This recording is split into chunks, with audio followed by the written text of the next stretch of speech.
Jordan, Alex, how you feeling? I feel great. Nice to see you. Nice to see you, dude. First of all, before we even talk about the fight, where have you been? I don't know. I've been traded. I've just had a bunch of unlucky things, burst my eardrums, 2 concussions. None of those are at the same time. And every time I was offered a fight, I wasn't medically cleared. But I've been in the gym and I've been working. And hopefully it's pretty clear from the result of the fight. But yeah, just being a dad. My second baby's almost 2 because she was born 2 days after I got choked out by Chase Hooper. So I'm just glad I won.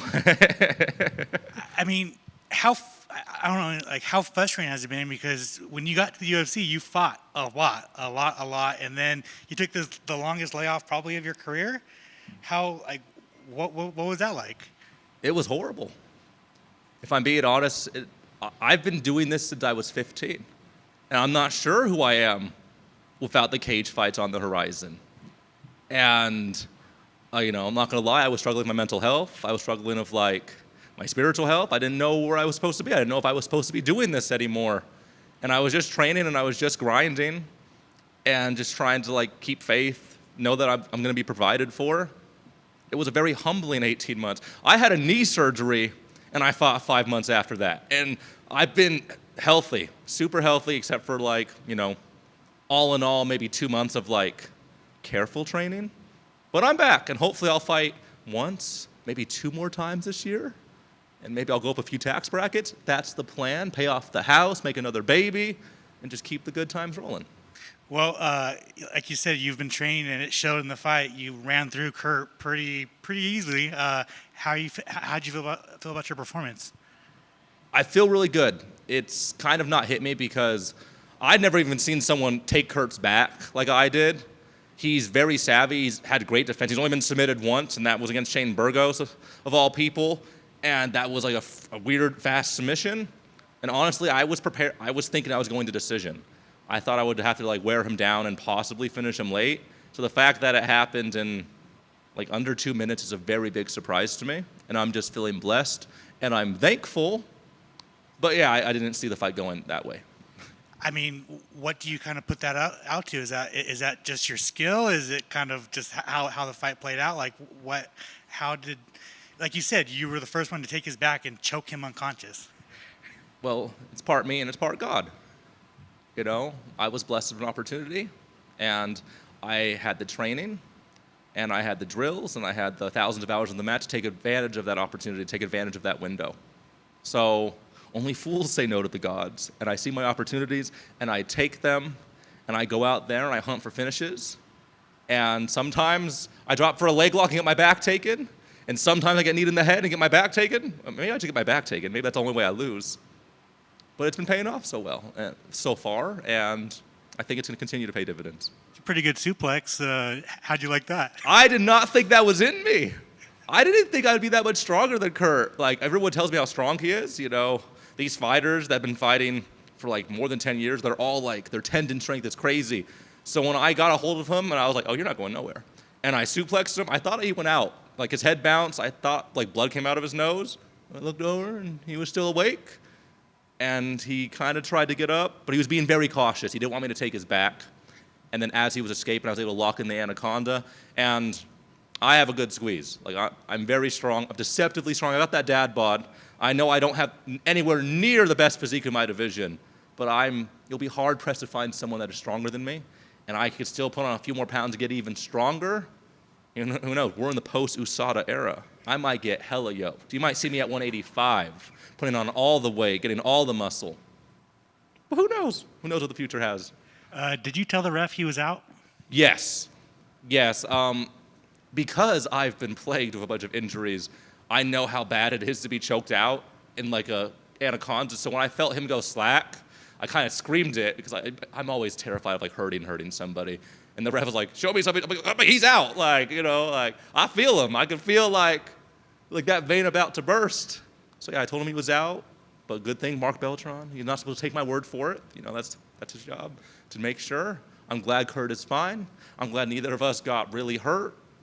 One of us had to lose. I'm a fan of him on The Ultimate Fighter. You have to be a badass to make it to the UFC 3 times. Most fighters don't even get there once. He did it 3 times, so just feeling blessed. When would you like to return in a perfect world? And is there anybody on top of you? I know you wanted to fight Clay Guida. He's not in the promotion anymore. Is there anybody else that's kind of on your wish list or hit list or whatever? Anybody can get it. Within reason.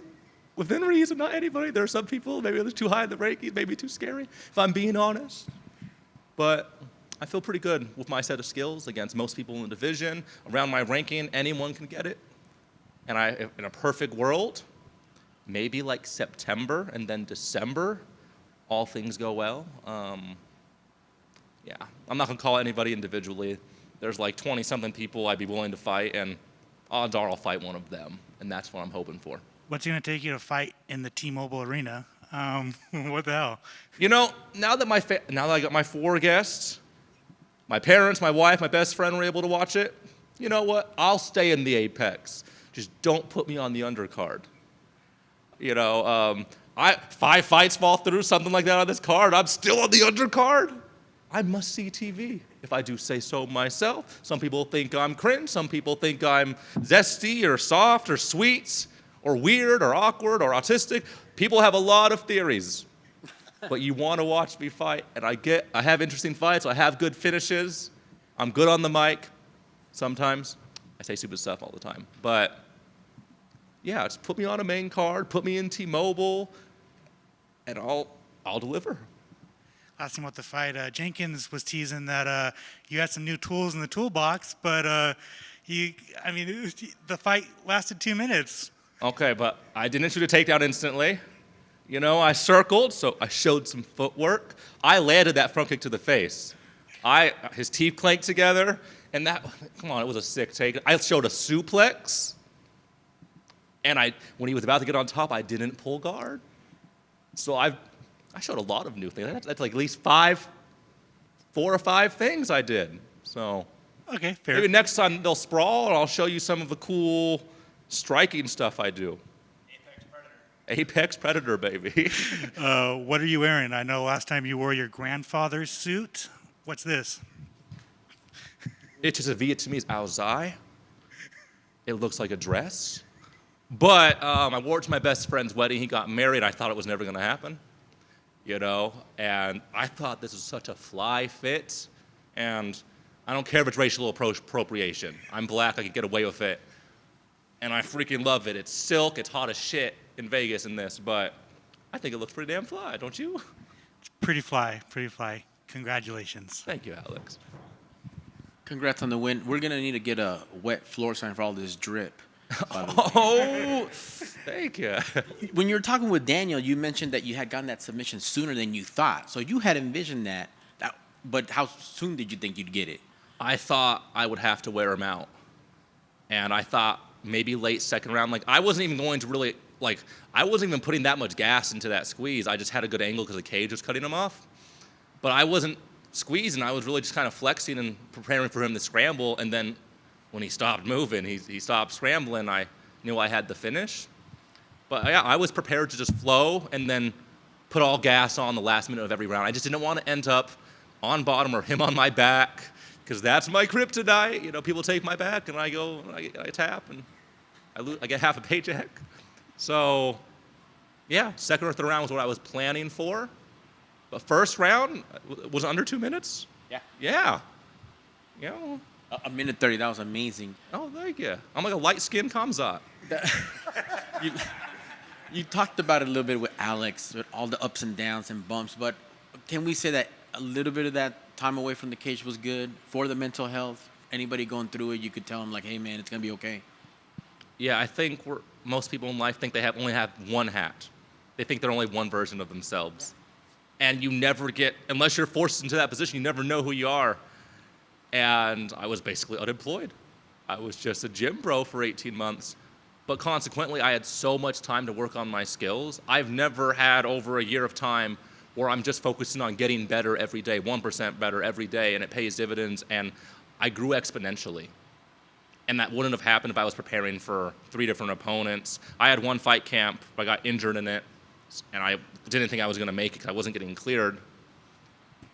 But year and a half off was great for the mental health, great for the body, but not great for the bank account. So you could either be happy and healthy or have money, and I choose money every time. All right, man. Congrats on the win. All hail, Monkey King. Oh, thank you. Speaking of new things out there, you also pulled off the worm there when you got thrown on the spot. DC is diabolical for doing that to me.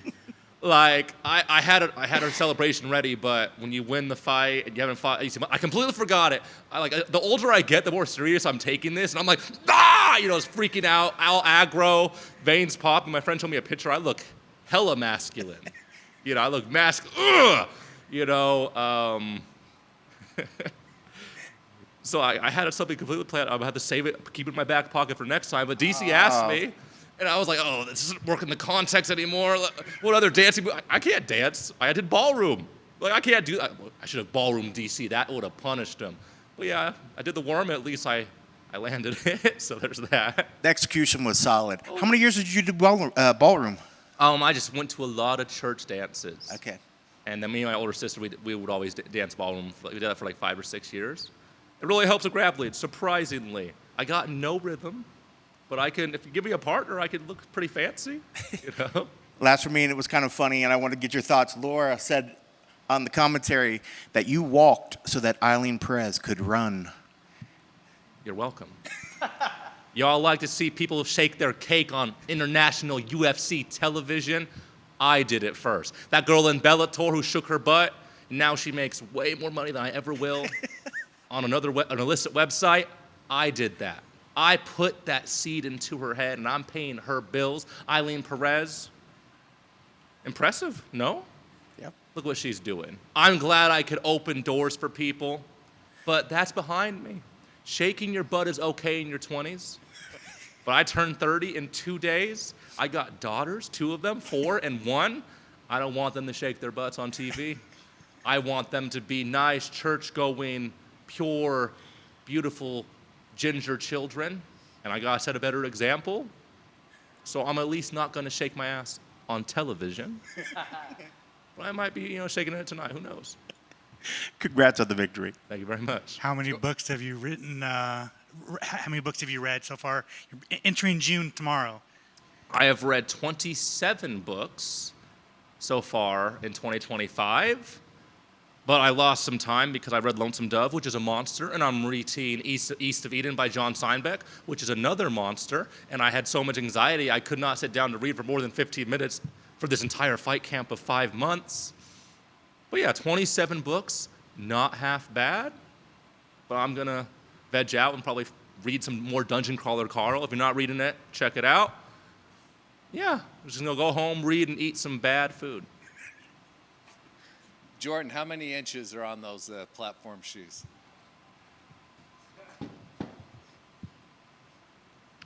Like 3.5, 4 maybe? I got big hands. 4.5. I'm gonna go 4.5. Very impressive. Well, Very thank impressive. you. In the cage, you mentioned that you felt like you were finally a fighter, which seems weird to us since you've been fighting in the UFC for a while. What made you say that, and what prompted that? I've always given myself an out when I was fighting. And it was easy for me not to take it seriously because I've taken no damage in my fight career, and I've been very blessed. But I always walked out to funny walkout songs because I wanted to make sure that if I lost, at least I was in on the joke. But now I'm taking myself seriously. I'm looking in the mirror and I see a fighter, and I see the person I'm growing into, and I'm still young. So I'm in my mind, I'm 1-0 right now. My career has just started. I was on tutorial mode, and I was a bum 18 months ago. I'm a real fighter now, and I'm gonna grow into an even better fighter. What was the catalyst of coming to that point? When I lost my fight, and my wife and my baby was due 2 days after, and I felt like I failed my family, and I feel like I wouldn't have failed them if I took it more serious. And Chase beat me, and he was a better man that night, but I made so many mistakes, and if I was taking it more seriously, and I was seeing myself in a more positive way, I wouldn't have acted like a fool and lost, in my estimation. And one kid, you could be a failure and still kind of wing it and raise them up. I want to have a big family, and a big family needs a strong father, a father that takes himself seriously, a father that puts his all into the work he does, and that's what I'm doing. I have never trained so professionally before in a fight camp, but it was only 5 weeks. I finally have coaches that I trust. I finally have a system. My health is in check, and I'm in a spot in my life where I can look at myself honestly, and I'm happy with that. Very wise words. You seem like you'd be a fun father. I think so. What do you do? What kind of games do you play with your kids that they like? I just love roughhousing with my children. I didn't have a dad in the household. Like, the last time I saw my dad was when Yu-Gi-Oh! First came out in America.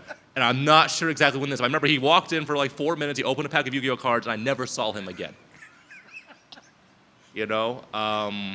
So I'm already a way better dad than he was. I could stop right now, and I'd be an exponentially better dad than him. But I just love being present for my children. And this career is amazing because even if you train as hard as the hardest working fighter, you'd probably put in 30, 35 hours tops. Every day I get home before 6 p.m., and I can hang out with my children for like 4 hours before bed, and I could wake up and I could see them in the morning, and I could be there for them, and I could help them learn their new words, and help them do knuckles and high fives, and see them grow, and it's just wonderful. Being a dad's the best thing ever, and I just fight to support my dad habit. I don't know. Well, you're doing a good job. Thanks, Thank you. man. Congrats. Appreciate that. All right. Thank you, guys.